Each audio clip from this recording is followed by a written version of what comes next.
À qui la faute? Est-ce que c'est de la faute de nos chefs d'État? Est-ce que c'est de la faute de la politique? Est-ce que c'est de la faute des chefs d'État corrompus? Est-ce que c'est de la faute de la colonisation? Ou est-ce la faute de la jeunesse africaine qui ne serait pas consciente de son potentiel?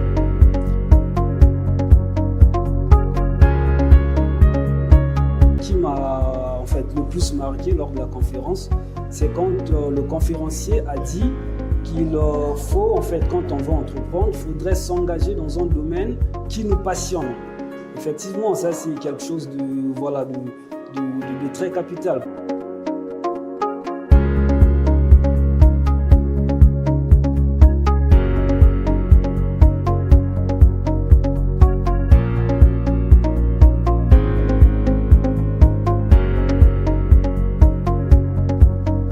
Alors, il est entrepreneur, CEO de Vondos, qui est une équipe d'agents commerciaux, et également youtubeur sur la chaîne Deji Karam. Je pense que certains le connaissent déjà ici. Donc, sous vos acclamations, nous allons accueillir M. Deji Karam.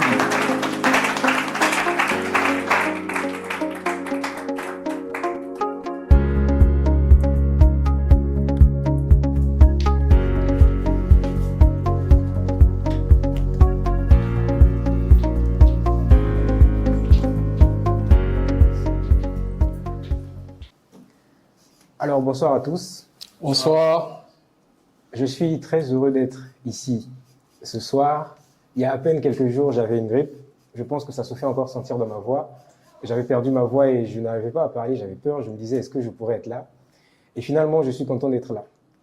J'aimerais commencer par remercier JCUP. Je suis le secrétaire général de JCUP, mais je remercie JCUP pour l'occasion que JCUP donne aux jeunes de pouvoir s'exprimer dans des occasions comme ça. C'est difficile d'organiser des activités intellectuelles et souvent difficile de réunir des gens autour d'une activité intellectuelle, mais je suis fier de voir aujourd'hui que nous avons mobilisé tant de personnes qui sont venues pour une activité en plus payante. J'aimerais féliciter chacun d'entre vous et aussi surtout chacun et chacune d'entre vous et surtout le conférencier qui vient de passer, qui nous a livré une prestation que j'ai beaucoup aimée. Je ne sais pas pour vous, moi j'ai beaucoup aimé. On a aimé. Et rien que pour ça, j'aimerais vraiment qu'on l'acclame encore une fois. Alors, il m'a été donné la lourde tâche d'entretenir le thème l'entrepreneuriat en Afrique, l'état d'esprit à adopter. Permettez-moi pour commencer d'y aller avec une balade de rappel. Je vais essayer d'être très rapide pour ne pas monopoliser la parole, puisque l'entrepreneuriat et l'Afrique renvoient souvent au panafricanisme. Et c'est un sujet qui est très pointilleux. Et je suis sûr que dans la salle, il y a des personnes qui souhaiteraient beaucoup prendre la parole. C'est pourquoi je ne vais pas être long. Alors, notre chère Afrique, continent où il y a environ 1,3 milliard de personnes. 1,3 milliard de personnes avec une population majoritairement jeune, où plus de 60% de la population est en fait jeune. On parle d'environ 420 millions de personnes entre la tranche d'âge de 15 à 35 ans. Ces chiffres sont donnés par la Banque mondiale de développement. On a dit environ 420 millions de personnes entre 15 et 35 ans. En comparaison, pour la petite comparaison avec l'Union européenne, qui contient environ 447 millions d'habitants pour seulement environ 16% de la population qui est jeune. On est à environ 79% entre 15 et 29 ans. Ce qui traduit là, encore une fois de plus, la richesse de la jeunesse africaine. On en parle partout, dans les réseaux, ça circule dans les réseaux et c'est un thème qui est très, très actuel. On parle de la jeunesse africaine, on parle du potentiel de la jeunesse africaine partout, pas seulement en Afrique, en Europe on en parle, en Amérique on en parle, Et les chefs d'État de partout convoitent le continent africain, dans tous les domaines. Et ces chiffres ne sont pas seulement donnés par la Banque africaine de développement, puisque l'Union africaine et plusieurs autres organismes internationaux ont également objectivé que l'Afrique a la population la plus jeune au monde. J'aimerais qu'on s'imprègne de cette réalité, de se dire que l'Afrique a en fait la population la plus jeune au monde. Qui dit population la plus jeune dit naturellement plus de personnes dans les écoles, dans les universités. Quand on est jeune, on apprend, n'est-ce pas? Je pense que pour la plupart, nous sommes étudiants ou dans les 10 ans qui sont passés, nous avons été étudiants. Et étant donné que la plupart, on va dire la majorité des Africains sont dans cette tranche d'âge de la jeunesse, on parle d'environ 10 à 20 millions de diplômés chaque année. Le conférencier qui vient de passer a donné ces chiffres. Il a parlé de 15 millions de diplômés chaque année. Donc chaque année, en Afrique, 10 à 20 millions de personnes sortent des universités pour s'insérer dans le monde professionnel. Au Sénégal, c'est environ 100 000 nouveaux diplômés. Au Maroc, environ 150 000. Et si on s'amusait à dire, si je m'amusais à poser la question de savoir, sur les 10 à 20 millions de nouveaux diplômés, de nouveaux universitaires qui sortent des universités, combien s'insèrent dans le monde du travail? Si je vous posais la question de manière fortuite comme ça, Président, 7 millions, environ 6 millions, 9 millions, quelle serait votre réponse? 10 millions. 10 millions. On va prendre 3 millions. 3 millions. Alors, chaque année, sur les 10 à 20 millions de nouveaux universitaires et de nouveaux diplômés, environ 3 millions seulement trouvent un emploi dans le secteur formel. Les autres sont dans le milieu de l'informel ou se retrouvent au chômage. On parle là d'environ 7 à 17 millions de personnes qui se retrouvent au chômage.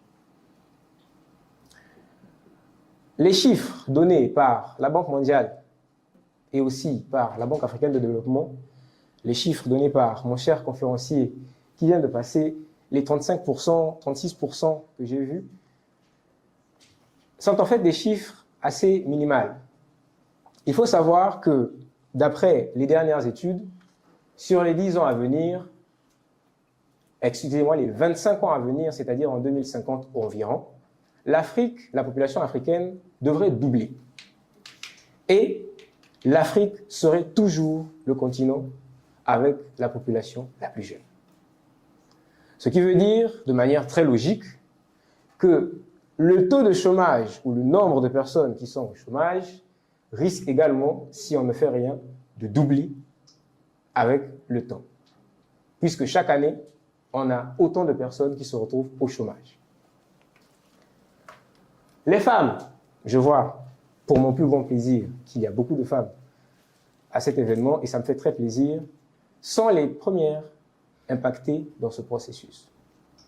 C'est difficile pour nos chères sœurs de pouvoir s'insérer déjà dans le monde professionnel, puisqu'elles sont, entre guillemets, marginalisées, et c'est encore plus difficile pour elles d'entreprendre. Ce qui rend l'insertion de nos jeunes dames très difficile. Et la Banque africaine de développement a objectivé qu'environ 35% des femmes sont dans une situation où ils n'ont pas d'emploi et n'ont aucune formation scolaire. C'est la triste réalité du monde africain. Autant de jeunes au chômage, et les femmes, on crie partout à l'émancipation des femmes, on crie partout à l'égalité des sexes, on crie partout à ce que les gens puissent être respectés. En Afrique, il faut encore qu'on puisse travailler dessus. Dans les pays où la politique est encore instable, la situation économique où les jeunes sortent des universités est encore plus déplorable. Je viens du Congo-Brazzaville. Chez moi, je ne dirais pas qu'il s'agit de ceux qui sont sortis de l'université, mais je dirais qu'il s'agit de ceux qui viennent d'avoir leur bac. La situation est beaucoup plus difficile pour eux que pour ceux-mêmes qui viennent de l'université. Parce que l'université, chez moi, c'est une bataille. C'est difficile. Très difficile. Et dans ces pays-là, les opportunités économiques sont rares pour ces jeunes. Ils s'en sortent difficilement. Ils cherchent par voies et moyens de s'en sortir, mais ça ne marche pas, ou ça marche très difficilement. C'est très compliqué. Et souvent, le taux de chômage est en hausse année après année. L'Afrique est dans une course contre la montre où on fait des enfants, la population augmente, mais les travails ou les postes dans les entreprises, le nombre de postes dans les entreprises n'augmente pas. Les conséquences à tout ça, à cette situation déplorable, sont nombreuses. On peut citer la faiblesse économique, la mauvaise routine de vie, le chômage, le banditisme, l'insécurité et l'immigration clandestine, qui est une plaie aujourd'hui pour l'Afrique. Pas seulement l'immigration clandestine. Je parlerai aussi de l'immigration tout court, puisqu'en fait, l'Afrique regorge de talent, l'Afrique regorge de créativité, l'Afrique regorge d'énergie. Mais toute cette énergie, toute cette créativité africaine se retrouve partout au monde, sauf en Afrique. Parce que les gens pensent qu'il faut gagner leur vie ailleurs. Je préfère voyager, aller me chercher ailleurs. Peut-être que j'aurai plus d'opportunités et construire une famille. Et jamais, au grand jamais, je ne dois revenir en Afrique.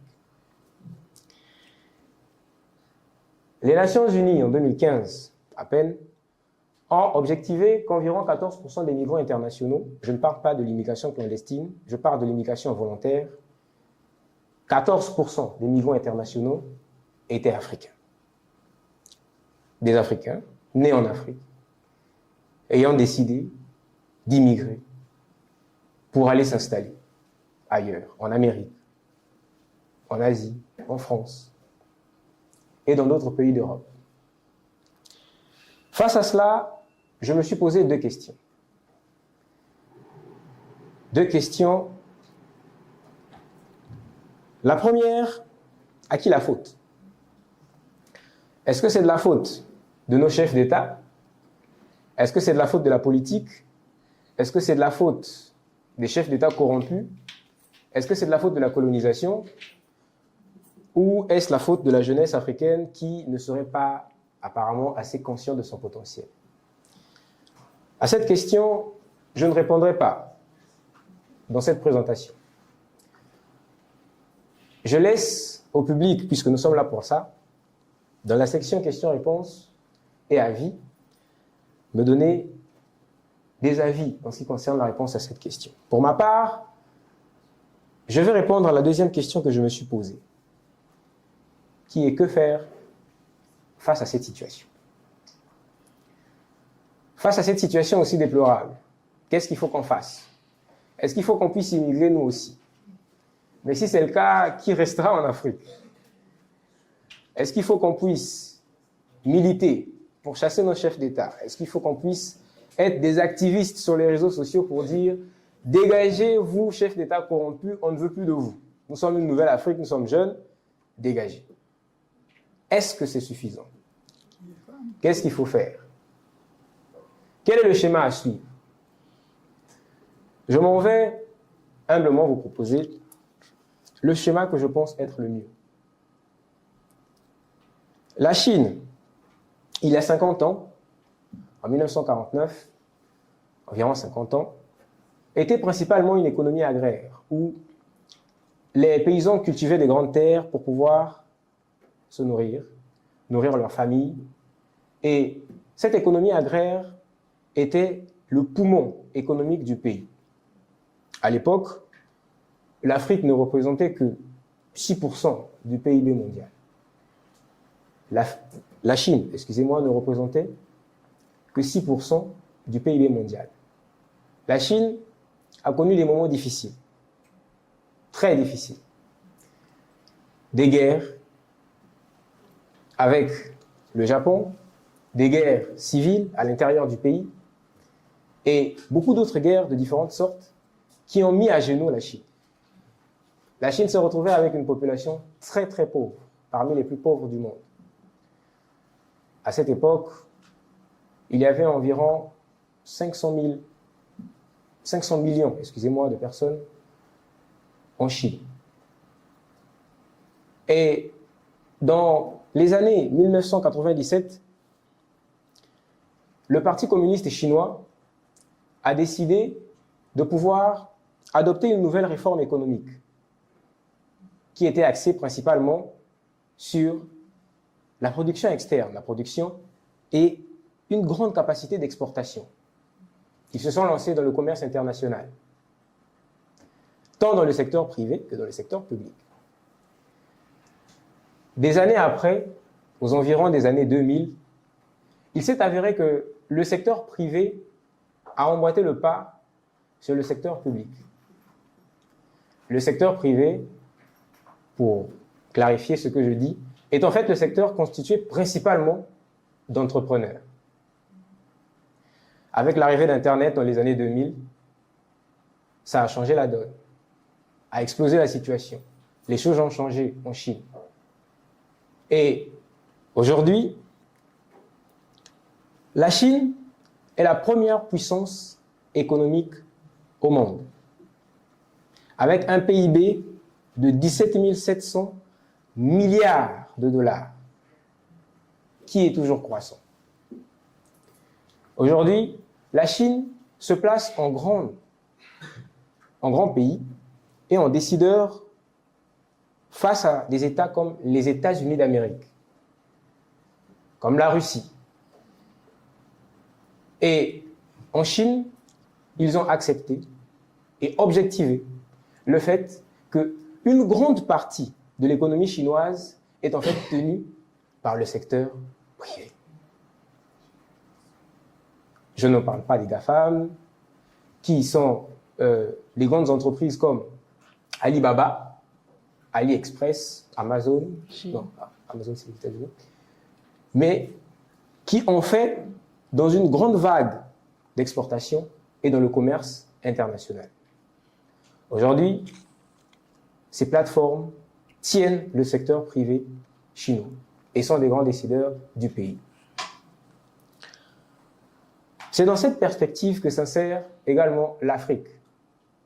Juste à titre de rappel, la Chine aujourd'hui a environ, je ne connais pas le chiffre exact, mais c'est environ 1,2 milliard de personnes.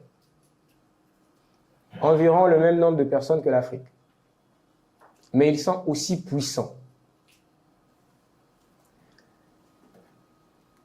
L'Afrique est un livre qui s'écrit encore, et les jeunes de tous les pays d'Afrique doivent entreprendre pour écrire les pages de ce livre.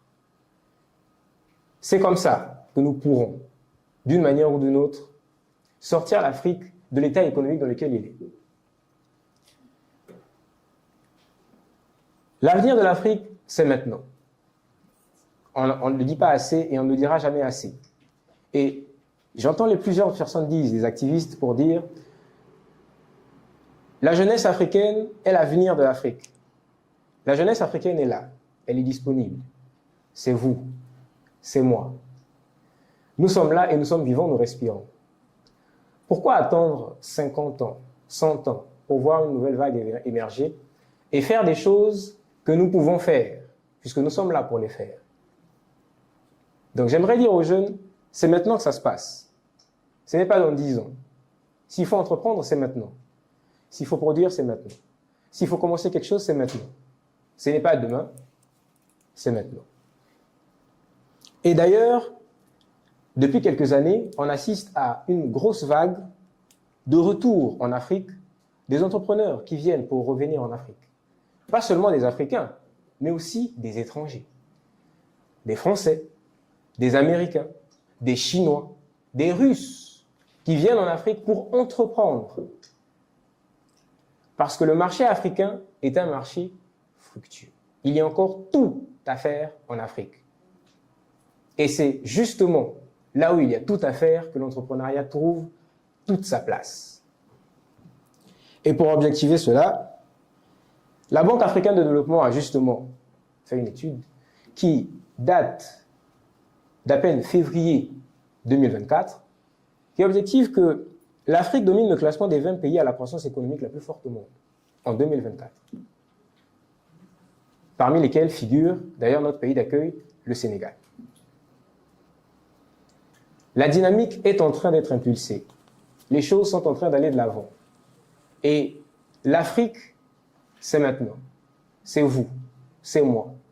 Et il faut être assez attentif pour le remarquer, pour le voir, pour l'identifier et pour comprendre que les leaders de l'Afrique de demain sont déjà nés. Sont déjà nés et sont parmi nous. Il faut les identifier ou s'identifier parce qu'il ne s'agit pas seulement des autres. C'est aussi, personnellement, chacun d'entre vous. Et commencer à impulser une grosse vague d'entrepreneurs pour l'Afrique. Mais on ne va pas se mentir. Entreprendre en Afrique, c'est difficile. Ça nous met face à des défis qui sont parfois des défis qu'on ne trouve nulle part ailleurs. On avait souvent l'habitude de dire que si on veut entreprendre, il faut prendre des formations chez les Européens. Les formations dispensées par les Européens, en général, n'ont rien à voir avec le contexte africain. Absolument rien à voir. Certes, vous aurez dans ces formations-là quelques astuces sur Internet pour faire quelques trucs, mais quand vous vous mettez à l'action sur le terrain, ça n'a absolument rien à voir. En général, les astuces et les techniques enseignées dans ces formations ne marchent pas. Et quand on est en Afrique et qu'on veut acheter une formation chez notre frère africain, on se fait arnaquer. On achète la formation et il n'y a rien dans la formation. On se rend même parfois compte qu'il n'est même pas entrepreneur, mais qu'il a mis en place une formation pour pouvoir en fait s'enrichir derrière cette formation. Et c'est devenu la mode en Afrique. C'est pourquoi, ensemble, ici, nous allons analyser quelques axes de l'état d'esprit à avoir quand on entreprend en Afrique. On a toujours dit, quand on entame l'entrée d'une brousse et qu'on ne connaît pas le chemin, il est facile de se perdre dans la brousse. Mais quand on a un schéma, quand on sait où on va, on se retrouve beaucoup plus facilement. Commençons par l'essentiel, commençons par la base. L'entrepreneuriat, c'est de la pratique. C'est pas parce qu'on a un business plan déjà écrit, ficelé, avec des chiffres exacts, au fin fond d'un ordinateur, dans un dossier que vous n'avez pas ouvert depuis des années, qu'on est entrepreneur. C'est faux. De la même manière qu'est maçon, celui qui pratique la maçonnerie, de cette même manière est entrepreneur, celui qui pratique l'entrepreneuriat. Celui qui va sur le terrain et qui effectue des tâches claires et qui a un retour par rapport à ce qu'il a fait. Ça ne sert absolument à rien de venir pomper sur les réseaux sociaux, oui, je suis entrepreneur, j'ai commencé, j'ai fait ceci, alors que vous n'avez généré aucun chiffre. C'est pas ça, l'entrepreneuriat. Et j'invite vraiment les jeunes à pouvoir se dire, parce que la raison pour laquelle, en général, les gens ne se lancent pas, c'est parce qu'ils ont peur d'échouer. Si je me lance dans l'entrepreneuriat et que j'échoue, qu'est-ce qu'on va dire de moi? Ils vont voir que je me suis lancé, que j'ai commencé à vendre des perruques, après ça n'a pas marché. Les gens vont se moquer de moi. Ils vont voir que j'ai commencé à faire ci, j'ai commencé à faire ça, ça n'a pas marché. Et moi-même, peut-être ma confiance en moi va baisser. Dites-vous bien que ne se moque de celui qui se noie de celui qui se noie que celui qui n'a jamais essayé de nager. Si vous savez où vous allez, commencez. L'autre frein avec les jeunes, c'est de se dire « Oui, mais si je commence, oui, mais je ne vais pas vendre des biscuits en route. » Et ça, c'est principalement pour mes chers confrères qui sont au pays, qui se disent tout le temps ça. « Moi, je ne vais pas faire une cabine. Je suis charismé. Je suis trop beau pour ça. » Tout de même. Quand même. Quand même. C'est une très mauvaise manière de voir les choses. On commence toujours quelque part. Toujours. Et dites-vous que les gens qui se moquent de vous parce que vous êtes à la cabine ou que vous vendez des biscuits, parce que c'est une étape de votre plan, quand vous serez à une autre étape un peu plus évoluée, ce sont ces mêmes personnes qui viendront vous demander comment tu as fait pour arriver là. Donc, pratiquez l'entrepreneuriat. Ne vous arrêtez pas aux idées. L'esprit perfectionniste ne vous emmènera à rien. Se dire, j'ai un business plan, mais j'ai pas l'argent. J'ai tout, mais oui, mais j'ai pas l'argent. Combien de personnes savent que tu as cette idée-là? Est-ce que tu en as parlé à quelqu'un? Tu es seul dans ta chambre, tu as pondu un plan, personne ne sait et tu n'as pas l'argent. Et tu penses que tu auras cet argent? Il faut se jeter à l'eau et apprendre à nager. Rencontrer quelqu'un, dites-lui, oui, moi tu me vois là, j'ai un projet. J'ai un projet, je vais acheter ça, je vais importer ça de Chine, ça va arriver, je vais faire la publicité Facebook et je vais commencer à vendre. Même si vous n'avez encore rien. Au moins, il sait que tu as le projet. Mais tu n'en parles même pas. Et n'ayez pas peur de commencer petit. Tout le monde commence petit. Et les plus grosses boîtes aujourd'hui ont commencé petit. Commencez avec ce que vous avez, n'importe quoi. Même si c'est avec vos 2 amis que vous avez sur WhatsApp, allez-y. Envoyez-leur les flyers, dites-leur de poster et vous aurez un client. Le client va recommander, vous aurez un autre client jusqu'à ce que ça puisse devenir quelque chose d'un peu plus grand. L'entrepreneuriat, c'est de la pratique. L'autre état d'esprit à adopter, c'est la résilience. La résilience. On ne le dira pas assez. Et je l'ai toujours dit à mes amis, je le répète tout le temps, la seule façon d'échouer, c'est d'abandonner. Si tu abandonnes, tu es sûr que tu vas échouer. Mais si tu n'abandonnes pas, tu ne sais pas si ça va marcher ou pas. Mais au moins, tu es sur la scène et au moins, tu produis. Les opportunités ne viennent qu'à ceux qui sont sur le terrain. Pas à ceux qui abandonnent, pas à ceux qui se disent « Ouais, c'est trop difficile. Ouais, je n'y arriverai pas. Ouais, j'ai échoué encore et encore. » L'échec est un indicateur pour te dire « Il y a telle chose qui ne marche pas. » Améliore ta stratégie. Peut-être que c'est ton offre marketing qui est mauvais. Peut-être qu'en fait, tu n'as pas le bon persona client. Peut-être que c'est ta publicité que tu fais mal. Peut-être que dans ton activité, il te faut un site internet. Peut-être que ta communication sur les réseaux sociaux n'est pas efficace. Peut-être que c'est ton produit qui est mauvais. Il faut savoir identifier le problème et changer pour évoluer. Et il y a une idée avec la résilience qui est très puissante, c'est de se dire, plus je rencontre des échecs, plus c'est la preuve qu'il y a des difficultés sur le chemin. Et plus je rencontre des difficultés, plus la barrière à l'entrée est grande, plus ce que je cherche est glorieux. Parce que si vous êtes dans un domaine où c'est trop facile, paf, vous commencez, le lendemain, paf, vous avez des clients. Il faut voir. En général, dans ce genre d'activité, c'est juste une question de saison. Dès que la saison passe, ça revient. Vous allez être obligé d'attendre l'année prochaine pendant les fêtes pour revendre le même article. Ce qui est trop facile, en général, ne dure pas. C'est pourquoi, en étant en Afrique, il faut cultiver la résilience. Être capable d'affronter les échecs. Encore, encore et encore. L'autre état d'esprit à adopter, et je vois ça souvent avec les entrepreneurs africains, c'est la satisfaction client. En Afrique, en général, quand quelqu'un se lance dans l'entrepreneuriat, il se lance parce qu'il veut gagner de l'argent. Il s'en fout du client. Que le client puisse être satisfait ou pas, ce n'est pas son problème. Est-ce qu'il fournit un bon service? Ce n'est pas son problème. Parfois, il bâcle même sa communication. Pourvu que tu aies acheté pour lui, le reste là, c'est chap-chap et puis il passe. Ayez l'habitude de faire les choses bien. Un entrepreneur qui n'a pas une bonne satisfaction client ne dure jamais sur le marché. Parce qu'il est mal recommandé. Tout le monde le connaît. Tout le monde sait que son service n'est pas de qualité.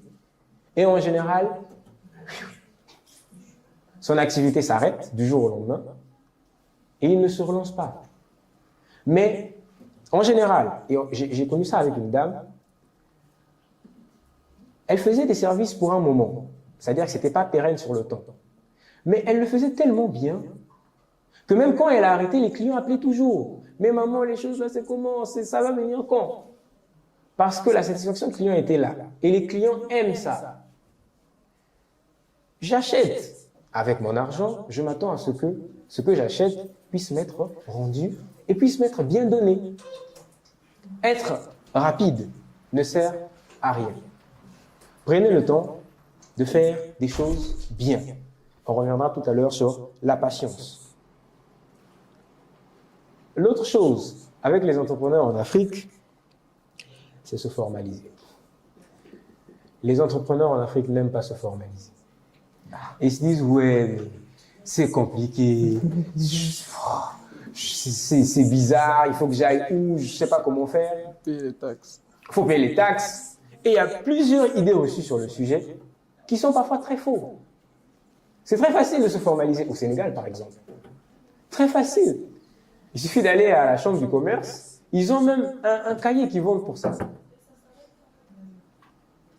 Ils ont même un cahier qui vendent pour ça. Très facile de se formaliser. Et c'est pas cher. Au Sénégal, c'est pas cher. Vous allez en fonction de votre type d'entreprise, en fonction de si c'est personnalisé ou si c'est une société, ou si c'est... En fonction de si c'est personnalisé ou si c'est une société, ou si vous êtes auto-entrepreneur, les coûts sont relativement bas. C'est fait de telle sorte que ça soit pour vous, relativement bien sûr en fonction des pays. Se formaliser vous permet de paraître professionnel. De paraître professionnel, pas seulement devant vos clients, mais aussi devant vos partenaires. Il est presque impossible de débaucher des grands partenariats quand vous n'avez pas un cadre légal déjà établi. C'est impossible. Travailler avec une ONG, travailler avec des grands clubs qui viennent s'installer dans les pays, c'est pas possible. Si vous n'avez pas un cadre légal établi, personne ne voudra travailler avec vous. Se formaliser, c'est accepter d'être professionnel et passer à une étape supérieure de votre entreprise. Usez de patience. Usez de patience. Les bonnes choses prennent du temps. Et pour pouvoir arriver à générer beaucoup d'argent, ça prend du temps. Il y a une idée reçue qui traîne actuellement sur Internet où les jeunes ont tendance à penser que je galère, il faut que j'entreprenne, je deviendrai millionnaire. C'est faux. Je galère parce que l'autre là-bas a une perruque que j'ai vue, je vais démarrer une activité, dès que j'ai l'argent, j'achète la perruque et puis... C'est faux. Ça ne se passe pas comme ça. Entreprendre, c'est sérieux. Ça demande une implication de soi. Ça demande que vous puissiez être capable de vous dire « Ok, j'entreprends pourquoi ?» Trop de personnes entreprennent en général parce que je travaille dans une entreprise, le patron m'a viré, pour lui prouver que moi aussi je suis capable, je vais entreprendre et il va voir sur mes statuts que je suis toujours... Ça ne sert à rien. En général, vous n'irez nulle part. Ce genre d'activité meurt toujours. La raison pour laquelle vous vous lancez dans l'entrepreneuriat est très, très capitale. En général, on entreprend dans un secteur où on est passionné. Dans un secteur, j'aime la musique, j'aime chanter, je vais entreprendre dans ce domaine-là. J'aime préparer, ou j'aime manger, je vais entreprendre dans ce domaine-là. Il a été rapporté que les pâtissiers et ceux qui font dans la restauration sont les entrepreneurs en général qui durent sur le long terme. Parce qu'ils font ce qu'ils aiment. Ils sont passionnés par ça, ils préparent, ils font des gâteaux, les gens achètent, lui complimentent. Ça crée en lui vraiment cette passion et il est encore plus motivé à pouvoir le faire. Nous, si on aime manger. Il faut entreprendre dans un domaine qui vous passionne, à la mesure du possible. Si vous ne trouvez pas un domaine qui vous passionne, posez-vous la question de savoir, et ça c'est le b.a.-ba, en général quand on se lance dans l'entrepreneuriat, qu'est-ce que je ferais qui, même si je le ferais gratuitement, je continuerais quand même à le faire? Ou qu'est-ce que je ferais que je paierais même pour qu'on me laisse le faire? C'est en général signe de passion. Et il est question de s'asseoir, de faire vraiment un examen de soi et de réfléchir, de se dire, ok, c'est ça que j'aime, voilà comment je vais faire pour pouvoir entreprendre. Formez-vous également avant de vouloir vous lancer. Mais on y reviendra dans les prochains diapos. On l'a dit tout à l'heure, être flexible. La flexibilité est une chose qui manque beaucoup, surtout dans l'entrepreneuriat informel en Afrique. Combien de boutiques aujourd'hui n'ont pas de site internet? Combien d'entrepreneurs aujourd'hui ont du mal à embaucher ne serait-ce qu'un community manager? Combien? Les besoins évoluent et l'Afrique est un continent où il n'y a encore rien. Toutes les choses sont en train de s'établir. Et toutes les choses sont presque, entre guillemets, nouvelles, je dirais. Ce qui fait que la dynamique est très rapide.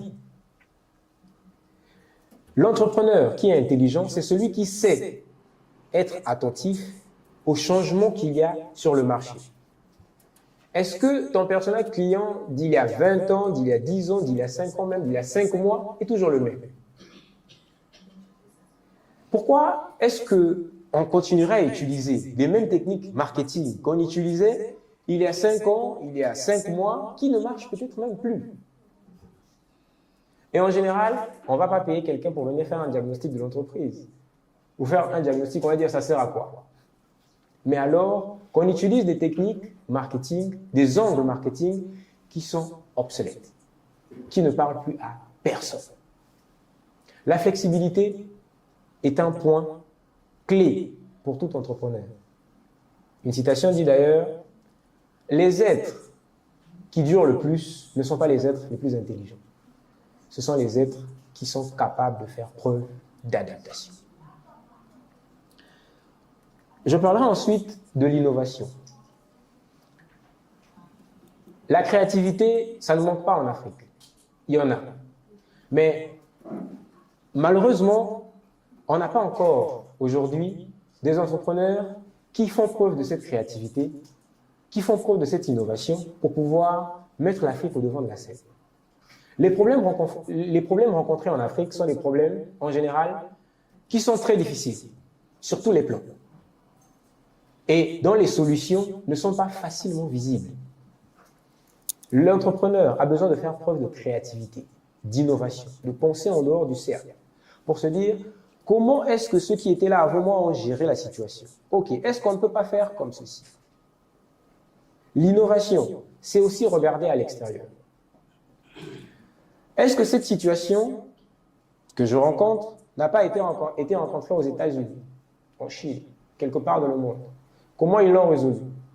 Comment je fais pour adapter la solution qu'ils ont employée là-bas dans le contexte actuel, dans le contexte africain? Aujourd'hui, l'Afrique a besoin des entrepreneurs qui innovent.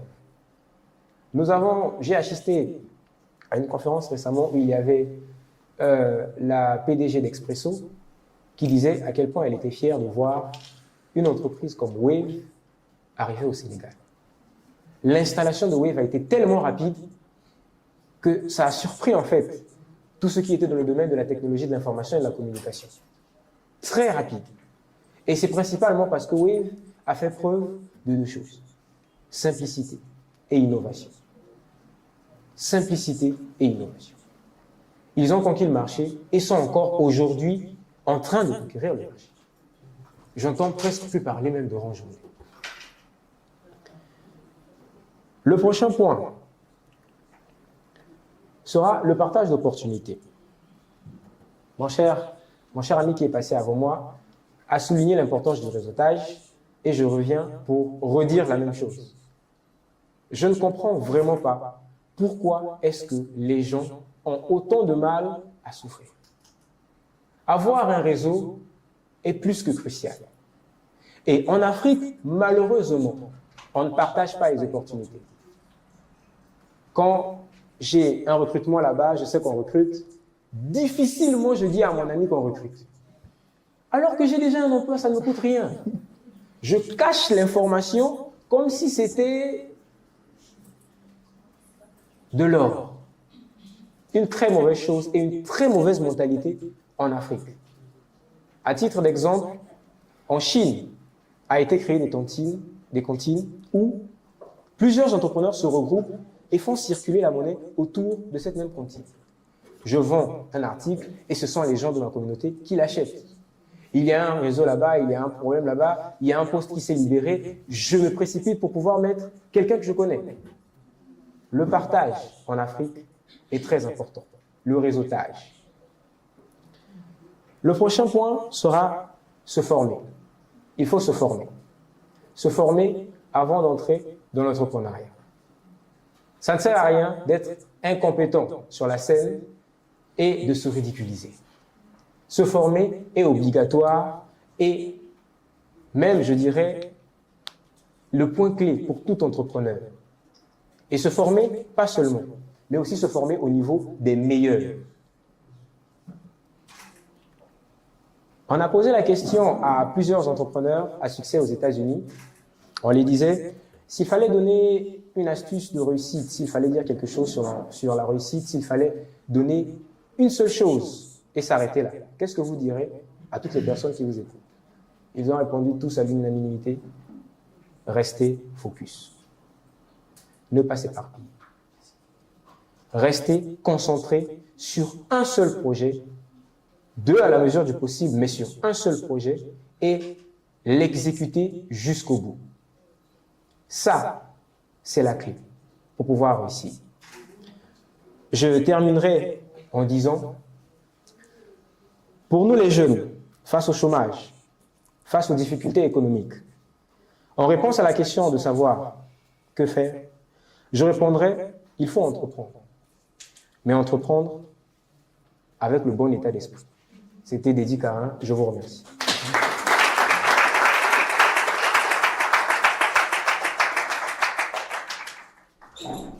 Entreprendre avec le bon état d'esprit. Un bon message. Nous allons passer à la session de questions-réponses. Donc, pour ceux qui ont des questions, qui ont des avis, commentaires, c'est le moment de vous exprimer. Oui, monsieur, vous avez la parole. Bon, juste pour limiter un peu les longues questions. D'accord. Pour les questions, une personne va pouvoir poser 2 questions en moins.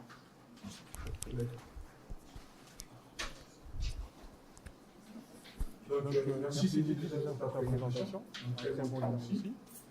Moi, ce que je peux ajouter justement, je pense que l'entrepreneuriat en Afrique a un point très sérieux. Parce qu'aujourd'hui, moi je prends l'exemple du Congo, parce que chez nous, le problème que nous avons, c'est qu'en Congo, nous n'avons pas de modèle en tant que tel en entrepreneuriat.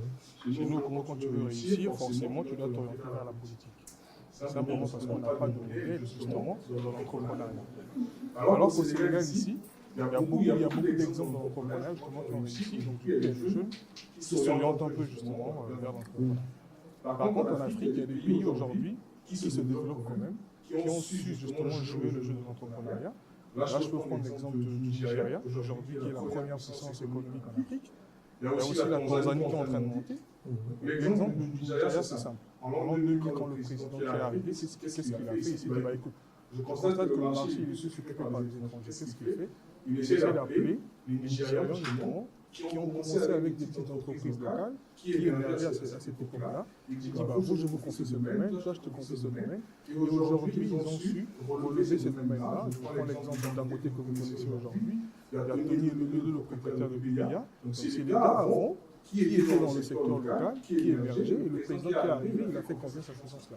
Et nous, c'est le problème que nous avons. On ne lui fait pas confiance. J'ai dit récemment à Brazza, il y a Brazza Mall qui a ouvert, mais les boutiques sont vides. Parce que les Congolais se disent, je vais faire un truc là, qui viendra acheter. C'est des Libanais qui prennent des boutiques, et même le coût de la location, il est très élevé. Donc tout ça, ça ne permet pas à l'entrepreneur de lancer un petit truc. Et derrière aussi, il y a un manque de soutien. Tu peux pas lancer ton petit truc parce que l'entrepreneur, on peut commencer par une PME.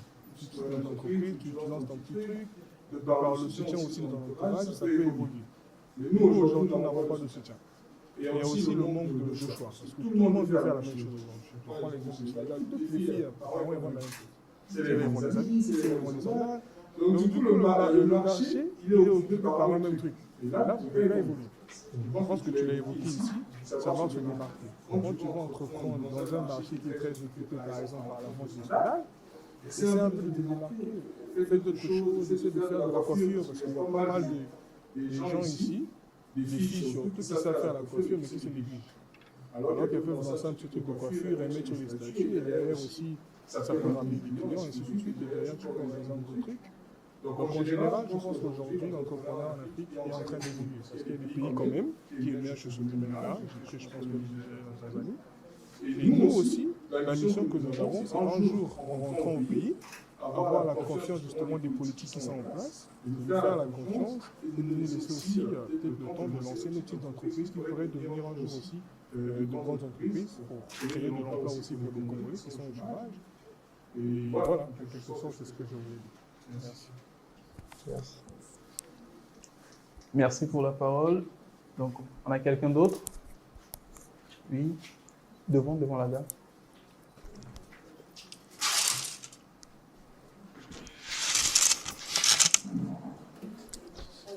Donc, bonsoir à tous déjà. Je suis Bonsoir. Chika Riké. Je suis étudiante en 7e année de médecine et je suis la responsable de la communauté congolaise à Informel. Donc, pour ma part, je tiens tout premièrement à remercier le président et l'association JICE pour l'activité qui est très enrichissante, surtout pour les étudiants comme nous en médecine, qui sont très focalisés sur le côté médical.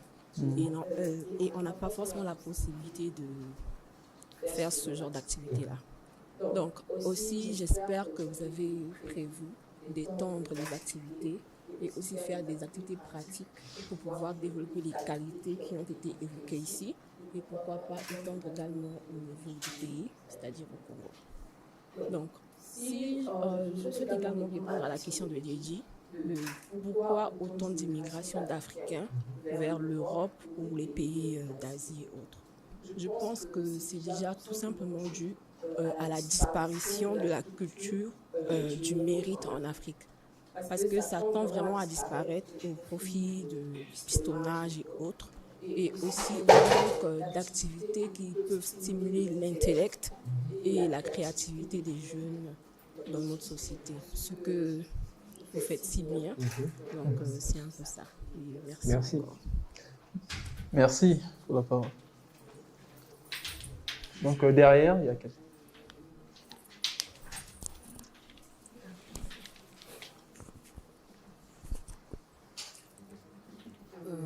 Tout d'abord, je te remercie pour la présentation, c'était bien détaillé. J'aimerais revenir sur la première question quand tu as commencé. Excuse-moi, juste la présentation avant. Ah, je me représente. Je m'appelle Fouté Merveille. Je suis étudiant en licence 3, détenteur de licence 3 et je suis technicien d'études supérieures dans une entreprise de la place. J'aimerais revenir sur la première question que tu as posée. Tu as dit à qui la faute? Je crois que c'était ça la première question.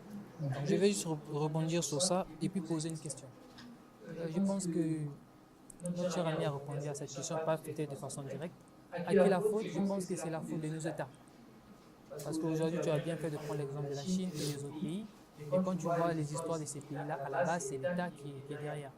Aujourd'hui, on peut penser entreprendre comme on veut, mais si on n'a pas le soutien de nos États, ça sera très difficile, voire même impossible. Et le soutien n'est pas qu'un soutien financier. l'étudiant doit aussi être accompagné dans les écoles, insérer des programmes de développement personnel, insérer des programmes d'entrepreneuriat. Aujourd'hui, moi j'ai fait 4 ans à l'ESP, plutôt 3 ans à l'ESP, mais depuis que je suis arrivé, c'est maintenant, c'est cette année-ci, qu'ils ont pensé à insérer une matière dénommée entrepreneuriat. Donc ça veut dire que depuis que l'UCAD et l'UCAD, ou ESP, ils n'ont jamais pensé à faire ça. Ça c'est un gros problème. Ça c'est un gros problème parce que l'entrepreneuriat c'est un état d'esprit. Tu as bien fait de prendre l'exemple, tu as faim, tu dis que tu vas entreprendre pour devenir milliardaire. Donc à la base, c'est la famine qui te pousse à entreprendre. Tu n'es pas poussé par un esprit d'entrepreneur. Donc pour moi, personnellement, le problème vient de nos États. Donc il faut revoir tout le système entrepreneurial de nos États, encourager les jeunes à entreprendre, créer des concours d'entrepreneuriat, insérer les matières dans les écoles. Tout ça là, je pense que ça permettra le développement des entrepreneurs en fait. Et pour ma question,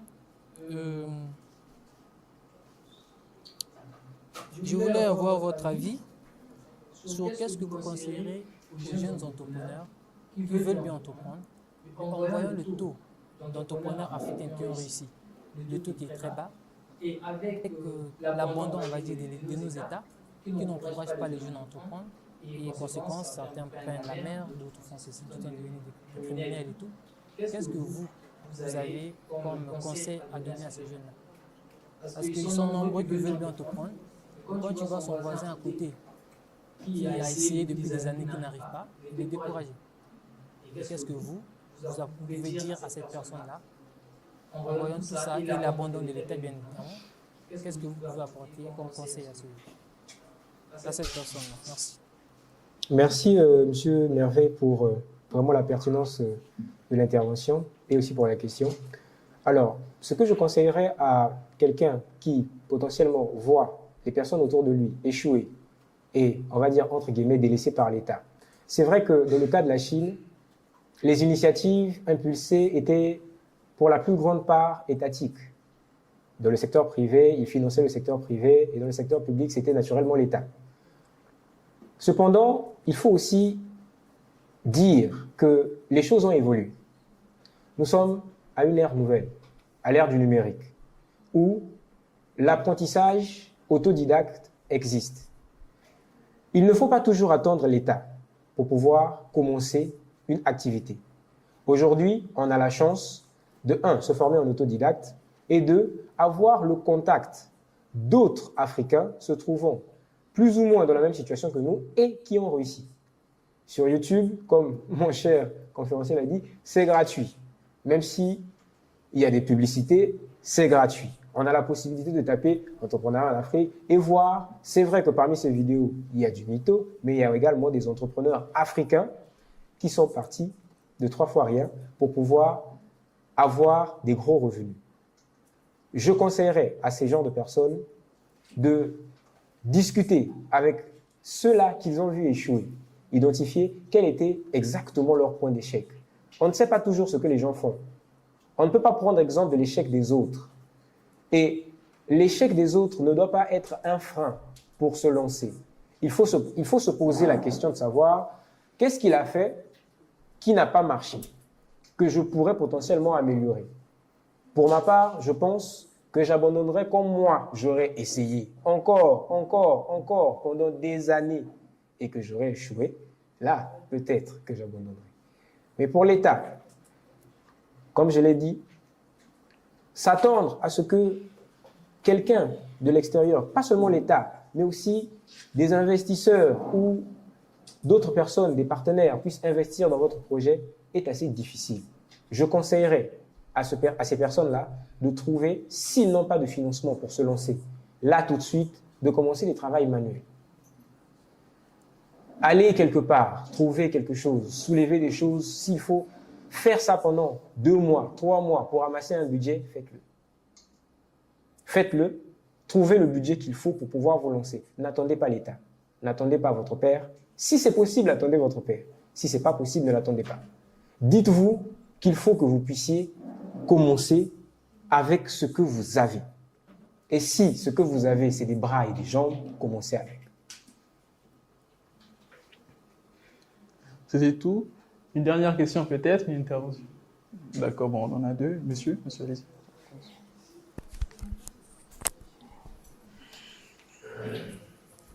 Alors, bonsoir à tous. Bonsoir.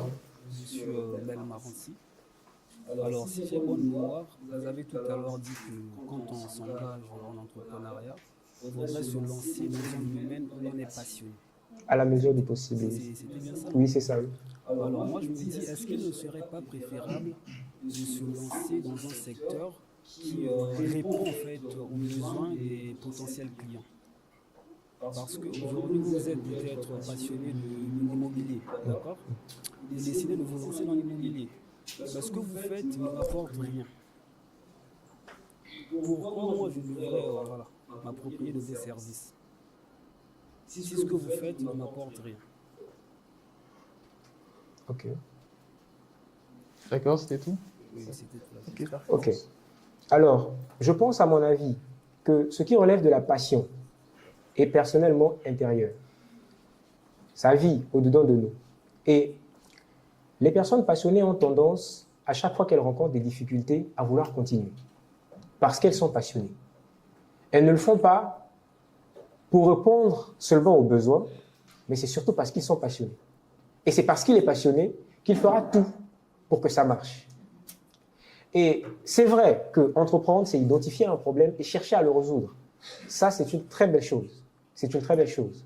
Cependant, si vous commencez à entreprendre et que vous le faites parce que vous avez identifié un problème et essayé de le résoudre, alors que ça ne vous passionne absolument pas, il y a un risque. Je ne dis pas que vous allez arrêter, mais il y a un risque qu'au moindre problème, vous puissiez tout abandonner.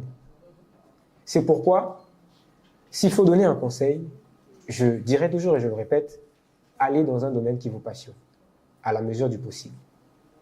Maintenant, si il vous arrive de trouver un problème dans la société et que vous êtes en mesure de pouvoir apporter une solution à ce problème-là, allez-y. Mais faites en sorte d'avoir dans votre équipe des gens passionnés pour ce domaine-là. Pour ne serait-ce que faire en sorte que l'activité que vous allez mettre en place puisse être pérenne, même après vous. D'accord, pour les questions encore, avis. Mademoiselle, vous voulez poser une question? Oui, si vous avez un avis. Je voulais juste donner mon avis sur ce qu'il venait de dire. À qui la faute? D'accord. Pour moi, en fait, la faute est au peuple africain qui n'est pas conscient de son potentiel. C'est-à-dire, aujourd'hui, nous vivons dans un monde où les gens veulent tout avoir sans fournir d'efforts. Il faut toujours faire le premier pas, on ne sait jamais. Et ces pays d'Europe et d'Asie que nous, on envie aujourd'hui, eux, ils ont travaillé dur pour être là, pour en être là. Mais nous, on ne veut pas fournir des efforts, en fait. Pour moi, c'est ça, en fait. Mon avis, c'était ça. D'accord. C'était tout. C'était tout. Merci pour l'intervention. Il y a une intervention là. Il y a une intervention ici. Ah, derrière le monsieur, au moins, on va lever la main. Vous avez levé la main? Ah, d'accord. Donc, c'est vous. Bon. Ouais, d'accord. Une dernière intervention. En fait, c'était pas pour l'intervention, c'était pour monsieur Valessa, en fait. Bonsoir. Bonsoir. J'espère que vous allez bien. Et ça va? En fait, je me suis rendu compte que, si je ne me trompe pas, nous sommes que deux Sénégalaises. Ah bon? Je vois que c'est seulement la communauté congolaise. Donc, je voulais poser la question à M. Valessa. Il n'y a pas d'autres Sénégalaises dans le coin? Il y a d'autres Sénégalaises. Ah voilà, hein, nous voyons des Sénégalaises. Hein? En fait, je voudrais juste poser la question si c'est un problème de communication vers la population sénégalaise, parce qu'il y a trop de jeunes au Sénégal actuellement qui ont besoin de ce genre de conférence, en fait. Moi, c'est pour la première fois que je participe, parce que j'ai été invitée par un Sénégalais. Comme je ne connaissais pas trop le concept, je me suis dit, ok, d'accord, je vais inviter mon ami, comme ça on va aller participer pour voir. Mais vu que le problème que vous avez posé, c'est toute l'Afrique, c'est toute la population africaine, j'aurais bien aimé en fait qu'après cela, vous puissiez inviter d'autres pays d'Afrique, comme ça on pourra partager tous ensemble l'idée qu'on a pour essayer de développer tous l'Afrique. Parce que ça intéresse, c'est pas seulement le Congo, mais le Sénégal aussi, on a aussi ses problèmes. Pour le travail et tout ça, l'entrepreneuriat. D'accord, d'accord. Oui. C'est madame? Dina Rosalie de Carvalho. Ah, madame Dina Rosalie. Oui. Ah, d'accord. Je pense que lors de son passage, le président pourra commenter également là-dessus. Ce sera très intéressant de l'écouter. Sinon, pour une dernière intervention, on clôt la session. Voilà, une dernière intervention. J'avais une dernière question. Pour les gens qui ont les moyens d'entreprendre et qui ne savent pas par où orienter leur investissement, quel état d'esprit devront-ils adopter? Ils ont les moyens d'entreprendre et c'est un problème aujourd'hui qu'on rencontre un peu partout. Les gens, je prends l'exemple des footballeurs surtout, c'était un millionnaire, mais une fois qu'il a arrêté sa carrière de football, il est ruiné parce qu'il n'a pas su investir son argent. Donc ça, c'est à grande échelle, mais à petite échelle, à notre niveau, nous, étudiants et travailleurs et autres, quelqu'un qui a les moyens d'entreprendre, mais qui n'a pas aussi identifié sa passion pour entreprendre quelque part, quel état d'esprit doit-il adopter? Quel chemin prendre pour faire un bon investissement? Il s'agit d'investissement ou d'entrepreneuriat? Investissement entrepreneurial. Ok. Alors, déjà, merci pour la question. Une question très pertinente et qui est un débat actuellement, qui est très actuel quand on a l'argent ou investir. L'investissement, dans son essence propre, est toujours lié à un facteur de risque. Ça, c'est déjà quelque chose qu'il faut poser à la base. Quand on veut investir, on prend le risque de perdre de l'argent. C'est un facteur qu'il faut épouser et accepter. La plupart des personnes qui ont donc de l'argent et n'investissent pas, en général, le font par peur, parce qu'ils estiment que le risque est trop grand ou essaient d'évaluer le risque en fonction d'eux. Mais il y a toujours un risque. Premier point. Ce que je conseillerais à ces personnes-là, premièrement, c'est essayer de voir avec les entreprises d'incubateurs de projets. Il y a plusieurs entreprises ici à Dakar qui font dans l'incubation de projets. Ce sont des entreprises qui prennent les projets les plus réalisables, on va dire, et font de l'incubation de projets et donc ont un réseau de partenaires prêts à investir pour ces porteurs de projets. Et ces entreprises sont chargées de pouvoir trouver des porteurs de projets et des porteurs de projets qui sont réalisables. Donc, la bonne solution pour quelqu'un qui a de l'argent mais qui ne sait pas où l'investir, c'est déjà de chercher à être un partenaire de ces entreprises-là. Parce que le risque de perte est très réduit. Très réduit puisqu'il y a en fait des experts qui sont dans ces entreprises pour accompagner ces porteurs de projets dans l'incubation de leurs projets. Être un de ces investisseurs est un atout puisque il y a d'autres investisseurs qui sont avec vous et donc potentiellement le coût d'investissement diminue. C'est gagnant-gagnant. Si tout le monde fait son travail, bien sûr. L'autre chose, c'est si la personne qui dispose de cet investissement-là veut entreprendre, veut se lancer dans l'entrepreneuriat. Je l'ai dit tout à l'heure et je rajouterai à ça une question. Qu'est-ce que vous aimez faire? Que même si on ne vous payait pas, vous le ferez quand même. La deuxième question que je poserai, c'est qu'est-ce que vous savez déjà faire? Que vous faites au quotidien. Si vous faites quelque chose et que vous le faites bien au quotidien et que potentiellement cette chose est capable ou susceptible de vous rapporter plus, il serait préférable pour vous, en tant qu'auto-investisseur, d'investir sur des compétences que vous avez déjà. Vous réduisez le risque que vous puissiez échouer, puisque vous êtes votre auto-investisseur et vous connaissez déjà là où vous vous lancez.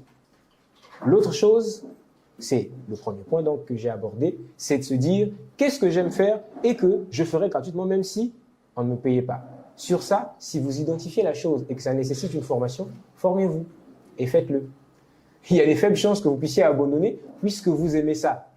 Et que puisque vous êtes votre auto-investisseur, ça risque d'être une très bonne chose pour vous. Donc c'est comme ça des pistes d'idées que je pourrais donner, des pistes de réponse en fonction de vous. Ok, merci pour la question.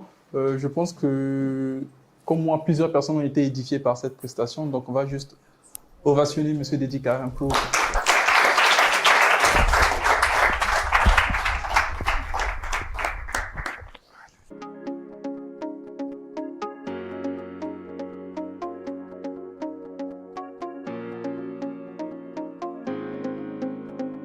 Bonsoir à tous, salut, je suis Ben Marancy, salarié également entrepreneur. Qui m'a en fait le plus marqué lors de la conférence, c'est quand le conférencier a dit qu'il faut, en fait, quand on veut entreprendre, il faudrait s'engager dans un domaine qui nous passionne. Effectivement, ça c'est quelque chose de très capital, parce que quand vous vous engagez dans un domaine qui vous passionne, peu importe les difficultés, peu importe les problèmes que vous aurez à faire face, c'est vraiment difficile d'abandonner parce que c'est quelque chose qui vous tient à cœur, qui vous passionne. Alors, je suis Foutou Merveille, je suis technicien d'études supérieures dans une entreprise de la place. Je viens donner mon impression sur la conférence qu'a organisée la société J-Cube. Je tiens déjà à féliciter l'organisation de la conférence et je trouve que c'était une occasion bénéfique pour tout jeune intellectuel qui cherche à développer ses connaissances entrepreneuriales. Il y a des points qui ont été très marquants. Si je peux en tirer un ou deux points, je parlerai surtout du caractère de résilience de l'entrepreneurial. Parce qu'aujourd'hui en Afrique, beaucoup d'entre nous ont la volonté, mais on n'a pas assez de cran pour aller jusqu'au bout.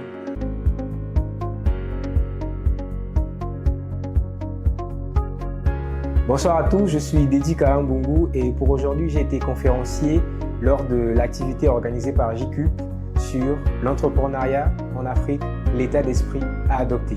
Alors, je suis autodidacte en développement personnel, en psychologie et aussi en énéagramme. J'ai été vraiment touché par les intervenants, les avis qui ont été donnés aujourd'hui lors de cette conférence. Il faut dire que le public a été très inspiré, mais aussi très intellectuel. C'était très stimulant, une activité que je n'oublierai certainement pas. J'invite également tous les jeunes d'Afrique, d'ici et d'ailleurs, du Sénégal, du Maroc et de partout dans le monde, vous tous qui pourrez nous suivre, à entreprendre massivement, à pouvoir vous démarquer. Faites de la créativité, faites de l'innovation votre arme pour pouvoir montrer au monde que l'Afrique a quelque chose à proposer. Au reste, soyez fiers de vous et donnez à l'Afrique une image qui lui ressemble. L'entrepreneuriat en Afrique, l'état d'esprit à adopter. Nous avons adopté ce thème parce qu'il est très actuel. C'est un thème qui aujourd'hui rentre dans le cadre social.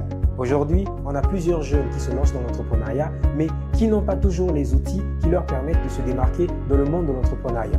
L'entrepreneuriat est une grosse forêt où il faut avoir le bon état d'esprit pour pouvoir s'en sortir. Et aujourd'hui, dans cette conférence, nous avons donné les outils nécessaires aux jeunes pour qu'ils puissent entrer dans cette forêt avec tous les outils et s'en sortir convenablement. Le bon état d'esprit est nécessaire pour entreprendre en Afrique.